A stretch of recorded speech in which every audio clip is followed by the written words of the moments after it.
Monkey's Paw by William Wyman Jacobs.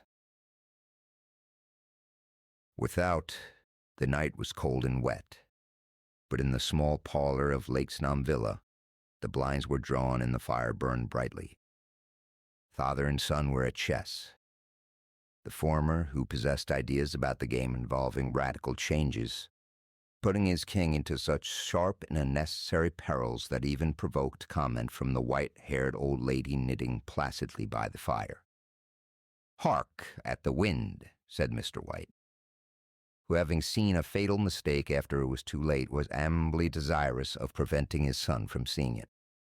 "I'm listening," said the latter, grimly surveying the board as he stretched out his hand. "Check. I should hardly think that he'd come tonight," said his father, with his hand poised over the board. "Mate," replied the son. "That's the worst of living so far now," bawled Mr. White. "With sudden and unlooked-for violence, of all beastly, slushy, out-of-the-way places to live in, this is the worst. Pathways a bog and the roads a torrent. I don't know what people are thinking about. I suppose because only 2 houses on the road are let, they think it doesn't matter." "Never mind, dear," said his wife soothingly. "Perhaps you'll win the next one." Mr. White looked up sharply just in time to intercept a knowing glance between mother and son. The words died away on his lips, and he hid a guilty grin in his thin gray beard. "Ah, there he is," said Herbert White, as the gate banged too loudly and heavy footsteps came towards the door. The old man rose with hospitable haste, and opening the door was heard condoling with the new arrival.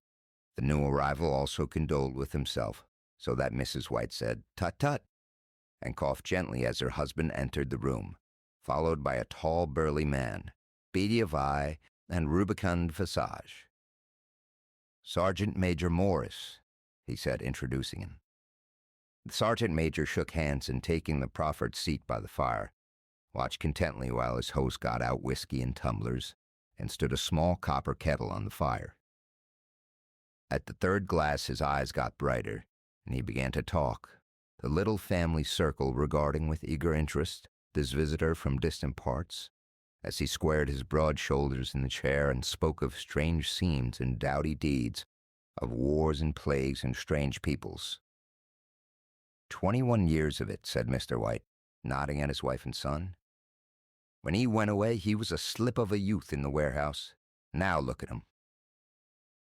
"He don't look to have taken much harm," said Miss White politely. "I'd like to go to India myself," said the old man. "Just to look around a bit, you know." "Better where you are," said the sergeant major, shaking his head. He put down the empty glass and, sighing softly, shook it again. "I should like to see those old temples of fakirs and jugglers," said the old man. "What was it that you started telling me the other day about a monkey's paw or something, Morris?" "Nothing," said the soldier hastily. "Leastways nothing worth hearing." "Monkey's paw?" said Mr. White curiously. "Well, it's just a bit of what you might call magic, perhaps," said the sergeant major offhandedly. His 3 listeners leaned forward eagerly. The visitor absent-mindedly put his empty glass to his lips and then set it down again. His host filled it up for him. "To look at," said the sergeant major, fumbling in his pocket. "It's just an ordinary little paw, dried to a mummy." He took something out of his pocket and proffered it. Miss White drew back with a grimace, but her son, taking it, examined it curiously. "And what is there special about it?" inquired Mr. White, as he took it from his son and, having examined it, placed it upon the table. "It had a spell put on it by an old fakir," said the sergeant major, "a very holy man. He wanted to show that fate ruled people's lives, and that those who interfered with it did so to their sorrow. He put a spell on it so that 3 separate men could each have 3 wishes from it. His manner was so impressive that his hearers were conscious that their light laughter jarred somewhat. "Well, why don't you have 3, sir?" said Herbert White cleverly. The soldier regarded him in the way that middle age is wont to regard presumptuous youth. "I have," he said, quietly, and his blotchy face whitened. And did you really have the 3 wishes granted? Asked Mrs. White. I did, said the sergeant major, and his glass tapped against his strong teeth. And has anybody else wished? Inquired the old lady. The first man had his 3 wishes, yes, was the reply. I don't know what the first 2 were, but the third was for death. That's how I got the paw. His tones were so grave that a hush fell upon the group. If you've had your 3 wishes, it's no good to you now then, Morris, said the old man at last. What do you keep it for? The soldier shook his head. Fancy, I suppose, he said slowly. I did have some idea of selling it, but I don't think I will. It has caused enough mischief already. Besides, people won't buy. They think it's a fairy tale. Some of them. And those who do think anything of it want to try it first and pay me afterwards. If you could have another 3 wishes, said the old man, eyeing him keenly, would you have them? I don't know, said the other. I don't know. He took the paw and, dangling between his front finger and thumb, suddenly threw it upon the fire. White, with a slight cry, stooped down and snatched it off. Better let it burn, said the soldier solemnly. If you don't want it, Morris, said the old man, give it to me. I won't, said his friend doggedly. I threw it on the fire. If you keep it, don't blame me for what happens. Pitch it on the fire again like a sensible man. The other shook his head and examined his new possession closely. How do you do it? He inquired. Hold it up in your right hand and wish aloud, said the sergeant major. But I warn you of the consequences. Sounds like Arabian Nights, said Mrs. White, as she rose and began to set supper. Don't you think you might wish for 4 pairs of hands for me? Her husband drew the talisman from his pocket, and then all 3 burst into laughter as the sergeant major, with a look of alarm on his face, caught him by the arm. If you must wish, he said gruffly, wish for something sensible. Mr. White dropped it back into his pocket, and placing chairs, motioning his friend to the table. In the business of supper, the talisman was partly forgotten, and afterwards the 3 sat listening in an enthralled fashion to a second installment of the soldier's adventures in India. If the tale about the monkey paw is not more truthful than those he's been telling us, said Herbert, as the door closed behind their guest, just in time for him to catch the last train, we shan't make much out of it. Did you give anything for it, Father? Inquired Mrs. White, regarding her husband closely. A trifle, said he, coloring slightly. He didn't want it, but I made him take it. And he pressed me again to throw it away. Likely, said Herbert with pretended horror. Why, we're going to be rich and famous and happy. Wish to be an emperor, Father, to begin with. Then you can't be henpecked. He darted round the table, pursued by the malign Mrs. White, armed with an antimacassar. Mr. White took the paw from his pocket and eyed it dubiously. I don't know what to wish for, and that's a fact. He said slowly, Seems to me I've got all I want. If only you cleared the house, you'd be quite happy, wouldn't you? Said Herbert, with his hand on his shoulder. Well, wish for 200 pounds, then that'll just do it. His father, smiling shamefacedly at his own credulity, held up the talisman as his son, with a solemn face somewhat marred by a wink at his mother, sat down at the piano and struck a few impressive chords. I wish for 200 pounds, said the old man distinctly. A fine crash from the piano greeted the words, interrupted by a shuddering cry from the old man. His wife and son ran towards him. It moved, he cried, with a glance of disgust as the object as it lay on the floor. As I wished, it twisted in my hands like a snake.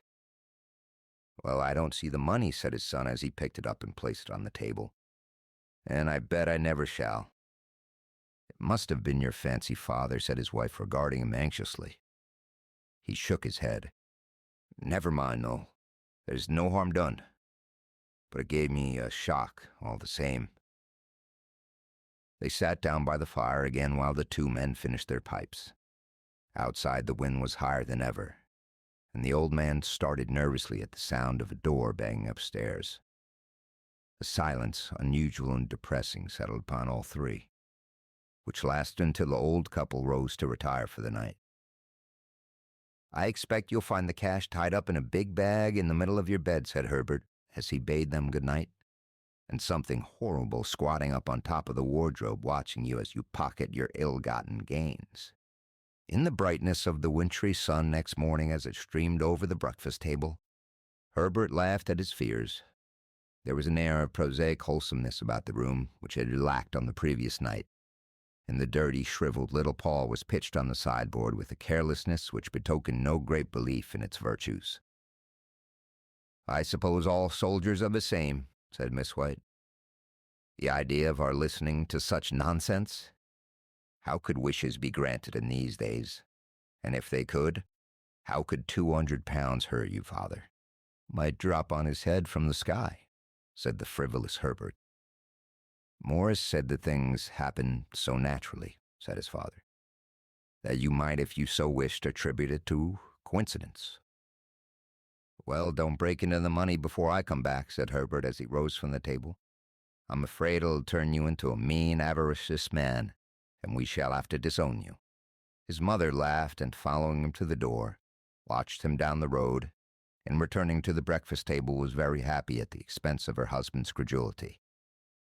All of which did not prevent her from scurrying to the door at the postman's knock, nor prevent her from referring somewhat shortly to the retired sergeant major's of bibulous habits when she found that the post brought a tailor's bill. "Herbert, will you have some more of his funny remarks?" "I expect when he comes home," she said as they sat at dinner. "I dare say," said Mr. White, pouring himself out some beer. "But for all that, the thing moved in my hand. That I'll swear to." "You thought it did," said the old lady soothingly. "I say it did," replied the other. "There was no thought about it. I had just—" "What's the matter?" His wife made no reply.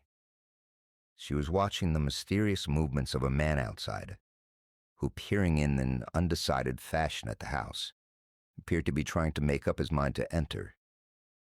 In mental connection with the 200 pounds, she noticed that the stranger was well dressed and wore a silk hat of glossy newness. 3 times he paused at the gate, and then walked on again. The 4th time he stood with his hand upon it, and then with sudden resolution flung it open and walked up the path. Mrs. White at the same moment placed her hands behind her, and hurriedly unfastening the strings of her apron, put that useful article of apparel beneath the cushion of her chair. She brought the stranger, who seemed ill at ease, into the room. He gazed furtively at Mrs. White and listened in a preoccupied fashion as the old lady apologized for the appearance of the room and her husband's coat, a garment which he usually reserved for the garden. She then waited as patiently as her sex would permit for him to broach his business, but he was at first strangely silent. "I was asked to call," he said at last, and stooped and picked a piece of cotton from his trousers. "I come from Maughan Megan's." The old lady started. "Is anything the matter?" she asked breathlessly. "Has anything happened to Herbert? What is it? What is it?" Her husband interposed. "There, there, mother," he said hastily. "Sit down and don't jump to conclusions. You've not brought bad news, I'm sure, sir." And he eyed the other wistfully. "I'm sorry," began the visitor. "Is he hurt?" demanded the mother. The visitor bowed in assent. "Badly hurt," he said quietly. "But he is not in any pain." "Oh, thank God," said the old woman, clasping her hands. "Thank God for that. Thank—" She broke off suddenly as the sinister meaning of the assurance dawned upon her, and she saw the awful confirmation of her fears in the other's averted face. She caught her breath and, turning to her slower-witted husband, laid her trembling old hand upon his. There was a long silence.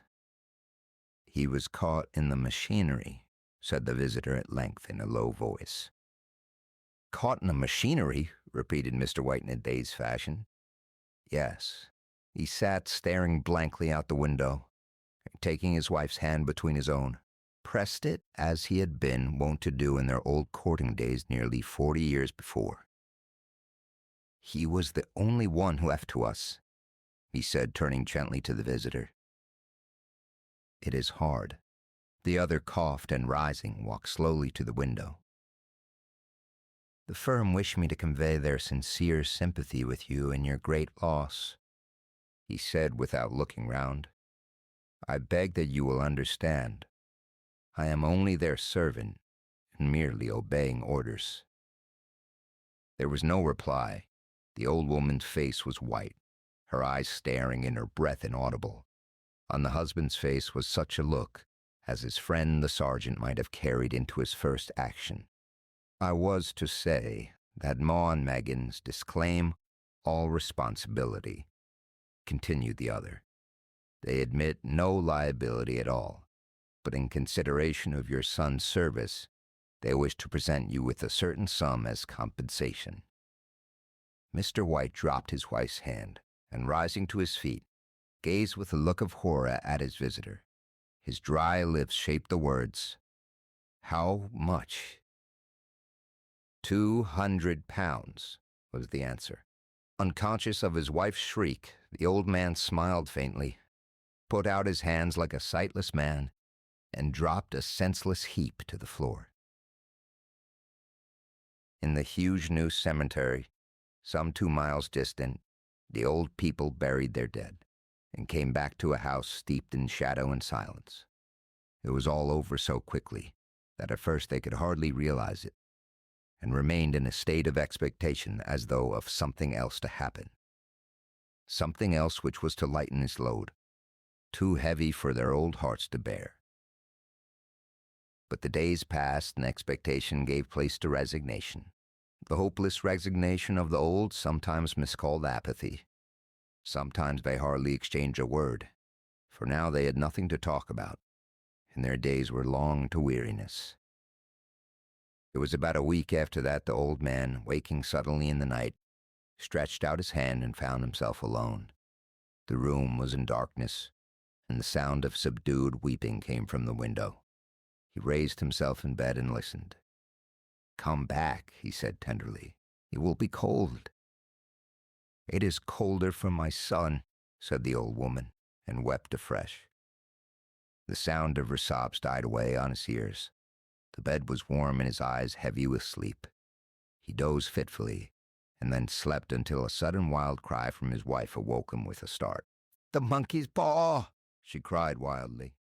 "The monkey's paw!" He started up in alarm. "Where? Where is it? What's the matter?" She came stumbling across the room towards him. "I want it," she said quietly. "You've not destroyed it." "It's in the parlor on the bracket," he replied, marveling. "Why?" She cried and laughed together, and bending over, kissed his cheek. "I only just thought of it," she said hysterically. "Why didn't I think of it before? Why didn't you think of it?" "Think of what?" he questioned. "The other 2 wishes," she replied rapidly. "We've only had one." "Was that not enough?" he demanded fiercely. "No," she cried triumphantly. "We'll have one more. Go down and get it quickly and wish our boy alive again." The man sat up in bed and flung the bedclothes from his quaking limbs. "Good God, you are mad!" he cried, aghast. "Get it," she panted. "Get it quickly and wish. Oh, my boy, my boy." Her husband struck a match and lit the candle. "Get back to bed," he said unsteadily. "You don't know what you were saying." "We had the first wish granted," said the old woman feverishly. "Why not the second?" "A coincidence," stammered the old man. "Go get it and wish," cried the old woman, and dragged him towards the door. He went down in the darkness and felt his way to the parlor, and then to the mantelpiece. The talisman was in its place, and a horrible fear that the unspoken wish might bring his mutilated son before Amir.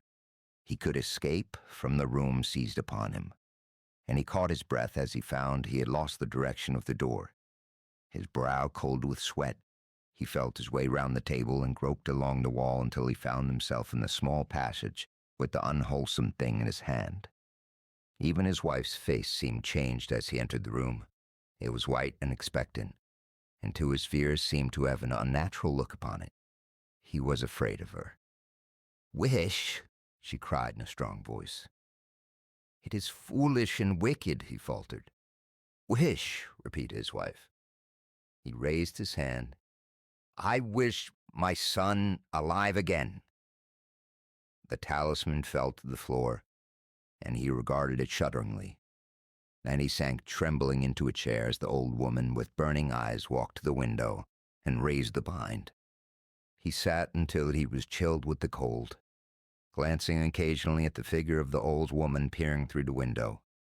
The candle end, which had burnt below the rim of the china candlestick, was throwing pulsating shadows at the ceilings and walls. With a flicker larger than the rest, it expired. The old man, with an unspeakable sense of relief at the failure of the talisman, crept back into his bed, and a minute or two afterwards the old woman came silently and apathetically beside him. Neither spoke, but both lay silently listening to the ticking of the clock. A stair creaked and a squeaky mouse scurried noisily through the wall. The darkness was oppressive, and after lying for some time screwing up his courage, the husband took the box of matches and, striking one, went downstairs for a candle. At the foot of the stairs the match went out, and he paused to strike another, and at the same moment a knock, so quiet and stealthy as to be scarcely audible, sounded on the front door. The matches fell from his hand. He stood motionless, his breath suspended until the knock was repeated. Then he turned and fled swiftly back to his room and closed the door behind him. A third knock sounded through the house. "What's that?" cried the old woman, starting up. "A rat," said the old man in shaking tones. "A rat. It passed me on the stairs." His wife sat up in bed listening. A loud knock resounded through the house. "It's Herbert!" she screamed. "It's Herbert!" "What's that?" cried the old woman. She ran to the door, but her husband was before her, and catching her by the arm, held her tightly. "What are you going to do?" he whispered hoarsely. "It's my boy, it's Herbert," she cried, struggling mechanically. "I forgot it was 2 miles away. What are you holding me for? Let go, I must open the door." "For God's sakes, don't let it in," cried the old man, trembling. "You're afraid of your own son?" she cried, struggling. "Let me go." "I'm coming, Herbert, I'm coming." There was another knock, and another. The old woman, with a sudden wrench, broke free and ran from the room. Her husband followed to the landing, and called after her appealingly as she hurried down the stairs. He heard the chain rattle back and the bottom bolt drawn slowly and stiffly from the socket. Then the old woman's voice, strained and panting. "The bolt!" she cried loudly. "Come down, I can't reach it." But her husband was on his hands and knees, groping wildly on the floor in search of the paw. If he could only find it before the thing outside got in. A perfect fusillade of knocks reverberated through the house, and he heard the scraping of a chair as his wife put it down in the passage against the door. He heard the creaking of the bolt as it came slowly back, and at the same moment he found the monkey's paw, and frantically breathed his third and last wish.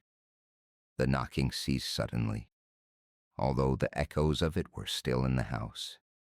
He heard the chair drawn back and the door opened. The cold wind rushed up the staircase, and a long, loud wail of disappointment and misery from his wife gave him the courage to run down to her side, and then to the gate beyond. The street lamp flickering opposite shone on a quiet and deserted road.